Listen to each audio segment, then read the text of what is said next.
আমাদের কারখানার ছাদে স্থাপিত সৌর বিদ্যুৎ প্রকল্পের সক্ষমতা হলো 2804 কিলোওয়াট। এটার বিপরীতে আমাদের কারখানার বর্তমান বিদ্যুৎ চাহিদা হলো 1000 কিলোওয়াট প্রতি ঘন্টায়। সৌরবিদ্যুৎ ব্যবস্থা অনেক বেশি পরিবেশ বান্ধব। এছাড়া সৌরবিদ্যুৎ ব্যবস্থা স্থাপনের জন্য আমাদের কারখানার পরিবেশ অনেক বেশি ঠান্ডা থাকে।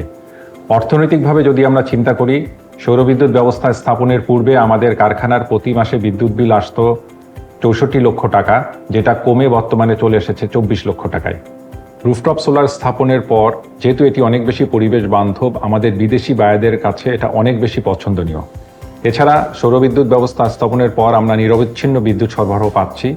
এছাড়া এই বিদ্যুৎ প্রকল্প স্থাপনের পর অর্থনৈতিকভাবে আমাদের কারখানা অনেক বেশি লাভজনক হচ্ছে। আপনারা জেনে খুশি হবেন, আমরা 2022 সালের জুন মাসে গ্রিন লিড গোল্ড সার্টিফিকেশন প্রাপ্ত হয়েছি এবং এই সার্টিফিকেশন প্রাপ্তির পিছনে সোলারের ভূমিকা অপরিসীম। ইনফ্যাক্ট আমাদের টোটাল সার্টিফিকেশনের 80 পয়েন্টের মধ্যে আমরা 24 পয়েন্ট পেয়েছি সোলার স্থাপনের জন্য। এই সোলার স্থাপন না হলে আমরা কোনোভাবেই গ্রিন লিড সার্টিফিকেশন প্রাপ্ত হতাম না। জাতীয় গ্রিড ছাড়া আমরা পুরোপুরি ডিজেল জেনারেটরের উপরে নির্ভরশীল, কিন্তু ডিজেল জেনারেটর অনেক বেশি এক্সপেন্সিভ। এটাতে প্রতি ওয়াটের আমাদের খরচ চলে আসে 34 টাকার মতো। সোলার স্থাপনের জন্য আমাদের ডিজেল জেনারেটরের খরচ প্রায় 60% হ্রাস পেয়েছে এবং এটার খরচ অলমোস্ট 14 টাকার কাছাকাছিতে নেমে এসেছে। আমি মনে করি সকল কলকারখানার মালিকদেরকে অধিকতর প্রচারণার মাধ্যমে সৌরবিদ্যুৎ প্রকল্প স্থাপনে আরও বেশি আগ্রহী করে তোলা যেতে পারে।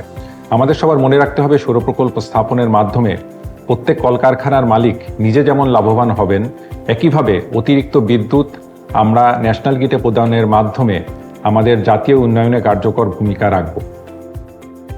সত্যি কথা বলতে, সৌরবিদ্যুৎ প্রকল্প হলো আমার কারখানার সবচাইতে লাভজনক একটি প্রকল্প। এই প্রকল্প স্থাপনের মাধ্যমে আমি অর্থনৈতিকভাবে অনেক বেশি লাভবান হয়েছি। আরেকটি জিনিস এখানে বলতে হয় যে এই প্রকল্প স্থাপনের জন্য আমরা ইটকলের ডাইরেক্ট সহায়তা নিয়েছি। এটা শুধুমাত্র অর্থনৈতিক সহায়তা নয়, ইটকল আমাদেরকে টেকনিক্যাল অনেক সাপোর্ট দিয়েছে। যেমন আমরা একটা ইন্ডিপেন্ডেন্ট ইঞ্জিনিয়ার নিয়োগ ইটকলের মাধ্যমে করেছি, আমাদের একটা এনভায়রনমেন্ট সায়েন্টিস্ট নিয়োগ করা হয়েছে এবং প্রতি মাসে ইটকল থেকে আমাদের টেকনিক্যাল সাপোর্ট এবং টেকনিক্যাল মনিটরিং টিম এটার ব্যাপারে কাজ করে। সুতরাং সকল কলকারখানা মালিকদের উদ্দেশ্যে আমি বলবো, আপনারা আপনাদের কলকারখানার ছাদে সোলার স্থাপন করুন এবং এই সোলার স্থাপনের মাধ্যমে আপনি নিজে যেভাবে বেনিফিটেড হবেন, তাছাড়া আপনার অতিরিক্ত বিদ্যুৎ ন্যাশনাল গ্রিডে প্রদানের মাধ্যমে আপনি জাতীয় উন্নয়নে কার্যকর ভূমিকা রাখবেন।